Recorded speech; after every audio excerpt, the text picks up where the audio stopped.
Esselamu Aleyküm, hər vaxtınız xeyir olsun.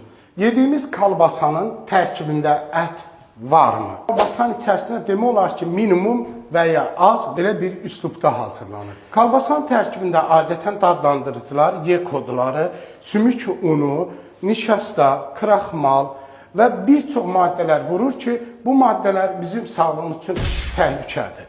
Evdə bu məhsulları hazırlaya bilərik. Sağlığımızı qorumaq üçün ən vacib məsələ ət və ya toyuqdan hazırlanmış məhsulları ev üslubunda hazırlamalıyıq. Sadəcə ayda bir dəfə yeyə bilərsiniz, amma daimi mütəmadi olaraq yemək insan sağlığı üçün çox zərərlidir.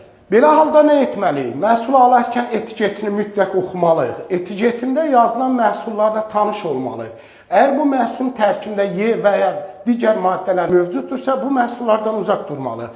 Hətta tərkibində olan ət və ya toyuq hissələri və ya ət hissələri və ya inək yağı və ya camış əti dediyində bu məhsullar bilin ki, tullantı. Ekran qarşısında gördüyünüz bax bu toyuq dərilər və toyuq tullantıları rəngləndirilir və dadlandırılır, bizə kalbasa və saska hazırlanır. Buna görə bu məhsullardan uzaq durmaq lazımdır.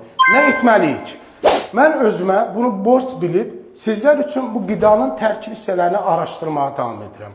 Amma sizdən bir xahişim var. Mən bunu Allah rızası üçün edirəm. Daha çox bu videoları izləmək üçün məni takip etməyi unutmayın. Ən əsası etiketləri oxuyuruq, övladlarımızı bunu başa salırıq və bacarın ki, övladlarımızı psixoloji olaraq bu barədə yetişdirmək bilavasitə bizim borcumuzdur. Nə etməliyik? Övladlarımıza bu məhsulun tərkib hissələrini göstərib, başa salmalıyıq. Hətta onların üzərinə biraz hökümlük və yük qoyuruq. Övladlarımıza bildiririk, gəl bərabər seçək, sən bizim sağlığımızı düşün və bu məhsulu alaq. Artıq övladınız özünü burada cavabdehliyini hiss edib, seçimimizə köməklik edəcək və özü də sağlıqlı olacaq. Nə olursa olsun həyatda. Halal qida ilə qidalanın ki, sağlam yaşayasınız. Sağlam ruh mütləq sağlam qida ilə olur. Özünüzdən müğayət olun, Allaha əmanət olun. Esselamu Aleyküm.